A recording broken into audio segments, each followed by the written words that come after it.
El menú del día en M24. El plato principal. La entrevista. Según la Administración de Servicios de Salud del Estado, ACE, la falta de medicamentos en el interior es por una problemática en el Ministerio de Economía y Finanzas debido al modo en que se compran los medicamentos que son vendidos por los laboratorios. El gerente general de ACE, Eduardo Henderson, dijo al país que por regla general la compra de fármacos es a través de la unidad centralizada de adquisiciones que está comprendida dentro de la órbita del Ministerio de Economía, que busca centralizar las compras del Estado a través de licitaciones. Esta situación de falta de medicamentos en el interior del país tomaron estado público cuando la semana pasada el diputado Frente Amplista Federico Ruiz denunció que el Hospital Departamental de Flores tiene un faltante de 61 fármacos y de suero farmacológico. Para profundizar en esto estamos en comunicación con Javier Acosta, que es secretario del Interior de la Federación de Funcionarios de Salud Pública. ¿Qué tal, Acosta? Bienvenido al menú del día. Buen mediodía, el gusto es mío. Acosta, bueno, ¿cuál es la situación en relación a los medicamentos en el interior del país? Bueno, primero que nada, contento que acepten de parte de ACE que la faltante de medicamentos que hay, ¿no? Uh-huh. Eso en primer lugar, porque hasta ahora lo habían negado, por lo menos no había salido a decir nada con respecto a eso. Uh-huh. Y bueno, los medicamentos se compran desde el primer gobierno de Sanguinetti de esa forma, porque de la forma centralizada que se mantiene el control de los...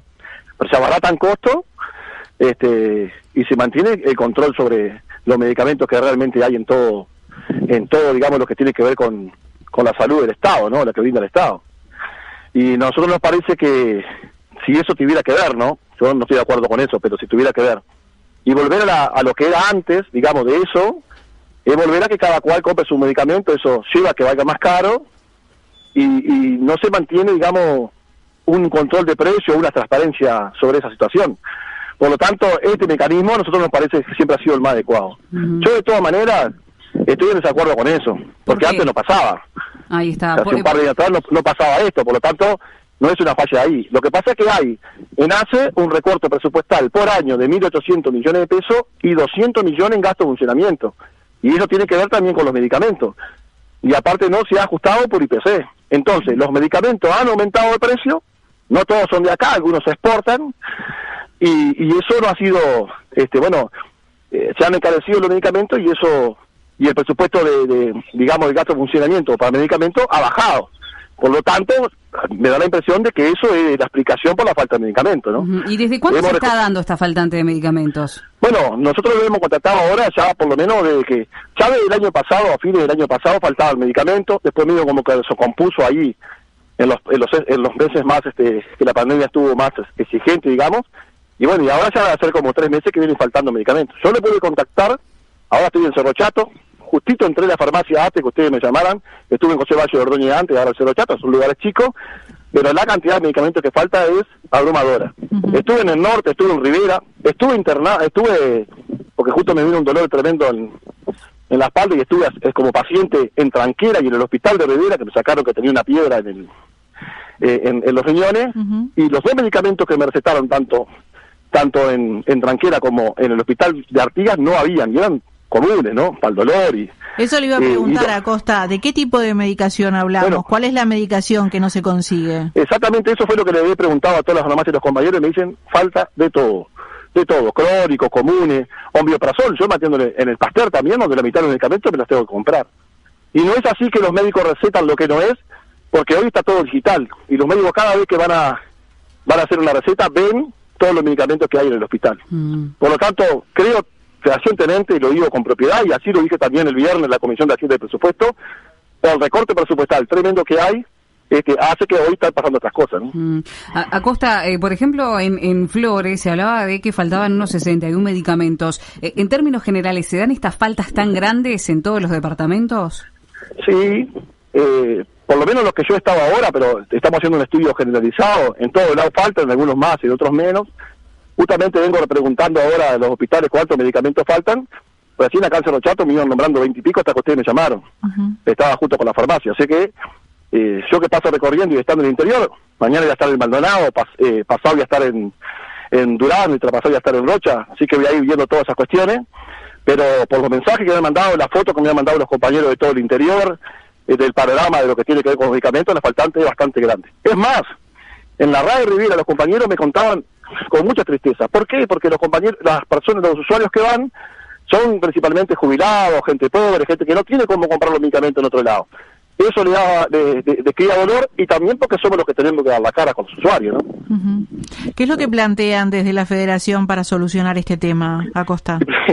Y para este tema y para todo. El recorte presupuestal que hay es muy grande, tremendamente grande en todo sentido.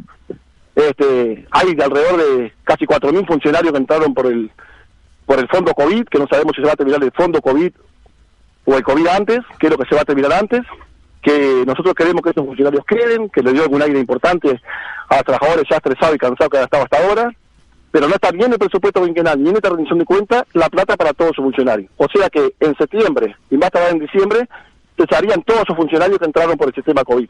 Uh-huh. A nosotros nos parece eso tremendo. Perdimos salario el año pasado, 5 puntos, 18 jornadas en el año. Sí, vamos a volver a perder salario de vuelta. Que ustedes estuvieron justamente en el Parlamento hablando, pero previo a ir a ese tema en concreto... de los medicamentos. Sí, exacto, y además del tema de las vinculaciones de los trabajadores dependientes por el tema del fondo COVID. Pero antes de ir a eso, a mí me gustaría, porque usted menciona que hay un recorte muy grande en ACE. Entonces, además de la falta de medicamentos, ¿qué otro tipo de impactos ha tenido ACE a raíz de estos recortes en el interior del país específicamente? Y la organización del trabajo. Hemos estado en todos los lugares que hemos estado recorriendo ahora, es imponente las colas que hay. Porque, bueno, el tema de la presencialidad empezó a estar de vuelta, empezaron a atender las especialidades, empezaron a hacer cirugías, se empezó a atender mucho más la gente de vuelta presencialmente, y eso hace casi un desborde tremendo en los hospitales, con los funcionarios ya cansados y ya estresados. Y no se prevé ningún recurso humano nuevo, ni en el presupuesto quinquenal, ni en esta rendición de cuentas, y los contratos que fueron hechos por el fondo COVID terminarían ahora en diciembre, en septiembre y en diciembre. O sea, un programa bastante negro para adelante en lo que tiene que ver con la calidad del servicio y el funcionamiento del trabajo diario. Uh-huh. ¿Han mantenido reuniones con autoridades por estos recortes y por la faltante de medicamentos, por la faltante de personal? Mire, nosotros no tuvimos ninguna reunión previa a que se mandara la rendición de cuentas este año al Parlamento. No la tuvimos una después, un mes y medio después con ACE, le diputamos toda nuestra plataforma y todas estas cuestiones, las hablamos, le pedimos una reunión con el presidente el 26 de agosto, acuérdense que estuvimos el 25 en Flores, y él decía que nos servía cuando quieran. Las reuniones que hemos tenido con él siempre ha sido por el COVID, nunca ha sido por realmente conversar sobre el presupuesto de la salud, y bueno, estamos esperando que mantener alguna reunión con el presidente que hasta ahora no se ha dado. Por lo tanto, nosotros, frente a esta situación de recorte tremendo que hay en todo el Estado, no solo en ACE, pero ACE no es la excepción, que vamos a hacer un paro de 24 horas el 29 de septiembre con movilización en Montevideo. Uh-huh. Entendiendo que, bueno, presionando para que el gobierno de alguna manera entienda que este camino no es el adecuado, ¿no? ¿Cuáles van a ser los ejes de esta medida? Y bueno, defender la salud. Acá no está en juego solamente la salud pública, está en juego toda la salud. Usted acuérdese que la reforma de la salud lo que trajo fue el sustento también de las mutualistas. Acuérdense que antes del 2005 se fundían varias, ¿no? A través de la reforma de salud, a través de las metas, a través de FONASA, a través del presupuesto histórico que tenía la salud, se pudo mantener en la complementación del servicio, etcétera, sector público-privado, una estabilidad muy grande en toda la salud, ¿no? Eso hizo que haya habido mucho más trabajadores, todos que hayan tenido doble función, que trabajan en sector público, en sector privado, pero al decaer ahora el presupuesto, al haber tenemos 117.000 usuarios más. Eso le iba a consultar. Con la cantidad de desempleo. Justamente eso impacta también y con menos recorte, con menos presupuesto, ¿no? Y con menos presupuesto. Entonces, sin lugar a duda que bueno, nosotros hemos tratado en el Parlamento, tuvimos en la Cámara de Hacienda, en la Comisión de Hacienda y Presupuesto de Diputados, tuvimos el viernes la del Senado, hemos estado reunidos con distintos parlamentarios, pero bueno, no hemos podido que entiendan de que este camino realmente va a traer aparejado una situación muy compleja, principalmente para los sectores más vulnerables, para los más pobres, para la mayoría de este país. Bueno, y hablando de eso, el viernes justamente estuvieron desde la Federación en la Comisión de Presupuesto del Senado, donde hicieron planteos en torno a los salarios y sobre los vínculos dependientes a través del fondo COVID. ¿Están en peligro puestos de trabajo? Y si es así, ¿cuántos serían, Acosta? Bueno, ellos dicen que hay unos 4.700 trabajadores de comisión de apoyo, unos 2.800 más o menos que entraron por el fondo COVID. Uh-huh. Nosotros les explicamos que no ni en el presupuesto quinquenal ni en esta rendición de cuentas está la plata para eso. Por lo tanto, cuando termine el fondo COVID, que nunca supimos qué es el fondo COVID, de dónde se sacó el fondo COVID, no lo hemos sabido hasta ahora, es que esos vínculos van a cesar. Son contratos precarios, con 3 meses conocidos, cada 3 meses se renuevan, pero nosotros estamos muy preocupados porque, por ejemplo, en Salto, entraron 100 por eso, cuando nosotros decíamos que había una faltante de 300 funcionarios. Eso dio un aire importante, pero todos esos contratos van a caer. Y, por ejemplo, recién mencionaba el caso de Salto. ¿Qué hay de los otros departamentos? ¿Cómo se distribuyen estos vínculos laborales? Sí, están distribuidos, en todos lados están distribuidos de distintas formas. En Salto porque se hizo el CTI, se hizo las URAS, la unidad de oxígeno de alto flujo, pero en otro lado, por ejemplo, acá en Cerro Chato, José de Cerrodóñez, los vacunadores, los insopadores, están distribuidos en todo el país de distinta manera. Pero sin lugar a duda que como está el personal hoy, que ha pasado una compleja situación, ¿no?, con esto de la pandemia, está muy cansado, que le saquen ahora alrededor de 3.000 funcionarios, es una situación que nos va a dejar realmente muy muy jodido, ¿no? Ahora, le cambio de tema, Costa. Hace unos meses estaban en el tapete las contrataciones de ACE a dedo en el interior del país, incluso con personas que no estaban capacitadas y empezaban a trabajar en CTI. ¿Cómo está la situación ahora en este momento? Bueno, con esto? Lo denunciamos en su momento, no solamente lo denunciamos nosotros, sino también lo denunció cada comisión interna a nivel local, ¿no? Y eso fue así. Entraron en muchos lugares, en lugar de Salto se lo nombro, pero en muchos lugares del interior, entraron de forma directa, ¿no? No por un llamado. Y en algunas áreas, como los CTI, donde se necesitaba personal especializado, y fue así. Nosotros decimos que tienen que quedar en función de que haya un llamado y todo eso, ¿no? De que los recursos humanos genuinos, digamos, tienen que quedar. ¿Y estas personas siguen trabajando? Siguen todavía, sí. Algunos se les vencen en septiembre y otros en diciembre los vínculos. ¿Qué es lo que va a pasar con ellos? Y bueno, no sabemos. Y justamente esa es la pregunta del millón. Nosotros, los recursos humanos, estos 3.000 que entraron, los precisamos que tienen ACE. Siempre dijimos que faltaban más de 3.000 funcionarios en ACE, precisamente en el interior.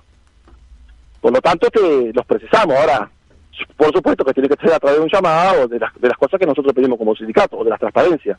Pero no está en el presupuesto de Inquenal ni en acción de cuenta, le vuelvo a repetir, la plata para esos recursos humanos. Está hecho por el Fondo COVID, nada más. Acosta, para ir finalizando, del paro de la próxima semana, bueno, ¿va a haber movilización? ¿Cómo va a afectar esta paralización a los usuarios, por un lado? Y bueno, ¿cuáles son las características que se van a estar dando? ¿Se van a movilizar solo en Montevideo o también va a haber movimientos en el interior del país? Va a ser una movilización nacional, donde va a participar todos los compañeros de todo el país. Por eso estamos recorriendo el interior y hablando con los compañeros en función de cómo es todo esto que estamos hablando con ustedes. Y bueno, vamos, seguramente vengan muchos ómnibus de todo el país para concentrarnos en Montevideo y todavía no hemos decidido hacia dónde vamos a ir. Estamos esperando, de alguna manera, se dé alguna reunión para ver cuáles son las perspectivas y si no, bueno, analizaremos con la Dirección Nacional un par de días antes hacia dónde es que vamos a ir. Pero estamos trabajando muy duro para que sea una movilización muy fuerte en ese sentido. ¿Y en cuanto a la atención de usuarios? Y bueno, como siempre, se va a atender urgencia, emergencia, paciente ecológico, los pacientes internados, como es siempre, jamás hemos dejado de atender las cuestiones de urgencia y de emergencia en todos los hospitales. También hay que entender que esto no solo nos afecta a nosotros los trabajadores, afecta principalmente a los usuarios, ¿no? Por lo tanto, deberían estar del lado nuestro. Es importantísimo que sepan que el recorte presupuestal va de alguna manera a joder lo que tiene que ver con la organización del trabajo y la calidad de la atención, ¿no? Porque los que damos la cara después somos los trabajadores. Pero hay que saber cuál es el presupuesto, el recorte presupuestal tremendo que ha habido en ACE, ¿no? Y que en esta rendición de cuentas hay solo 3 artículos, una sola con plata, que solamente tiene algunos suplentes y nada más, ¿no? Plata para algunos suplentes y nada más. Javier Acosta, secretario del Interior de la Federación de Funcionarios de Salud Pública, te agradecemos muchísimo tu paso por el menú del día. El agradecimiento mío. Un abrazo a toda la audiencia. Buena jornada. 97.9 FM Montevideo. 102.5 FM Maldonado. Escucha distinto.